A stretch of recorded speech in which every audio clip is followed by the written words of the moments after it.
May I now request Dr. S.D. Sudarsan to kindly address the gathering. So, Namaskara, Namaste to all of you. Good afternoon. This is the 6th edition, as you see, as an international conference. At the outset, we must thank the Office of CCA for consistently supporting this cause, because digital trust in a digital economy happens only when the ecosystem and the infrastructure is in place, and it is under continuous threat and attack. So, upgrading our PKI resilience is a fundamental requirement for our country to be digitally trustworthy.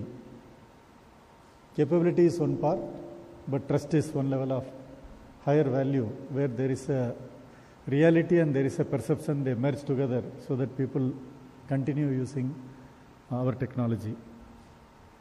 So they have given unwavering commitment, and this time we are lucky to have the outgoing controller of certifying authorities and the current incumbent both present.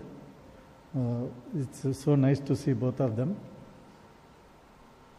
The CCA himself has presented the roadmap of PKI and how certain feedback will help PKI to go forward as a regulatory and statutory mechanism. He has outlined already in the morning. So he specifically mentioned, please tell what I shared is what we are going to do, as he had to take a catch up with some exigency. So he is actually at work, not that he left the venue, he is busy with something very urgent. So he has conveyed that, and their support, and we saw the entire CCA top team here, from Deputy Controller of Technology, both the DCTs, ACTs, and the entire scientist teams. This is very nice. And as far as C-DAC is concerned, as the maintaining the DR site and working on various PKI, both from awareness all the way up to deployment. Today the stalls you saw from TVS, eMudra and others, that is testimony to the R&D efforts which are leading beyond theory to practice for you to see. This is a progress. So we must acknowledge the industry for slowly onboarding all these companies, instead of importing, going with indigenous technology. This is a great progress. And automotive, which is the number one economically contributing, the fastest growing economy for the country out of the top three, that adopting our PKI is a very positive move. And the team here, Dr. Balaji, from the PKI perspective per se, but no technology gets adopted, survive, unless there is a capacity creation. And the capacity creation always need some self-respect through identity. So both identity management and capacity creation is led by Dr. Misbah, who is sitting along with Dr. Balaji, and the team is working very well. And then whatever see in the public, then there is also unseen strategic initiatives that are going on. So on that, lot of work is happening.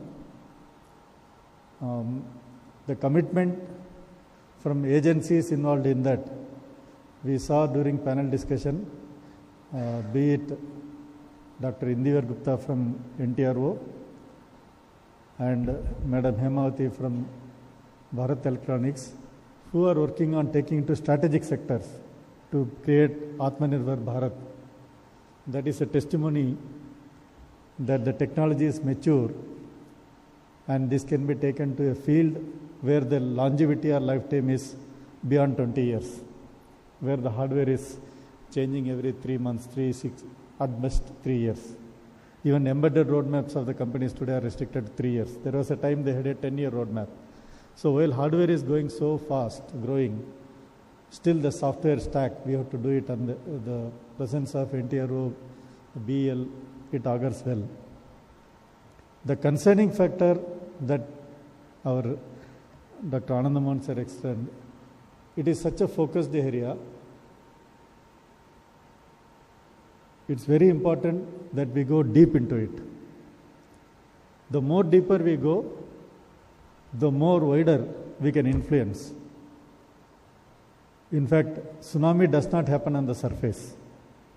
Tsunami is the effect of somebody going too deep. So I think this message somewhere as a seniors, by age I mean, not just by knowledge alone, we have seen the cycle. We have to percolate to the younger generation so that they understand the tsunami effect they can create if they focus on PKI. Particularly today, there are a couple of questions on, the way when Professor Venumadhan specifically highlighted the quantum journey, what happens in 2048 was a question. We had another question during Gautam Palsar time. How does quantum crypto works? We are still talking about QKD. Pure quantum crypto still is a work in progress. We are not in any good shape there. These are really high-tech areas, futuristic and game changers. So it is important that we do it. And this year, hopefully we are in the right track in that direction, because Christ University has not only given the venue, but they have supported us in various other technical activities.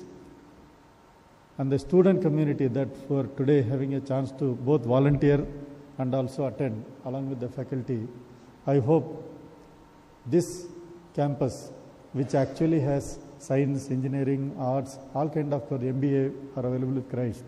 So a wholesale development in this area can happen. So one of the reasons we have decided to move from a hotel or commercial venue to academic venue is to ensure that industry, academia, government agency collaboration to happen, the triad we are always talking about. So thanks to Christ University for all the support they have given. And we hope other academic institutions which have come, we will try to get in future a larger auditorium where we can accommodate more student communities who can get motivated in addition to the online. That is what we will try. And for the strategic sector who are on the stage, there is also a team working in C-DAC in crypto area, both from chip design. As you are all aware, C-DAC Bangalore is responsible for chip-in, the world's largest EDA tool grid. And last 2 days, Semicon, all the news is about that. The entire thing is handled by C-DAC Bangalore for academic and startup with respect to fabless design and subsequent tape-outs. That's what we are working on. So on the hardware layer, then on the PQC software, and the tools for evaluating crypto algorithms. Then few futuristic offensive tools for the purpose of red teaming, blue teaming, they are all happening in C-DAC. Those teams are also present here. So we are going in a well-rounded manner in trying to address this complex chapter of PKI ecosystem to build the digital trust. And everyone here who are present today, yesterday, and contributed online and through the process, we are very grateful. And we have had unwavering support, thanks to Professor Venumadhan explicitly mentioning 30 plus years of relationship. We have a similar relationship with Dr. Ananda Mohan. In fact, many of the people do not know there are hand-counted IEEE fellows available, and he got it almost 15 years ago. That is when he became an IEEE fellow. And the fact that he is amongst us, available so easily, sometimes we tend to underestimate their value and contribution. So it is time we realize an IEEE fellow, it does not matter where he lives. He is there for a reason. And he being our TPC chair, it has helped us to maintain that quality. He does not blink an eye saying that this is not related to the topic, keep it aside. However good the paper is, let them go to the right conference.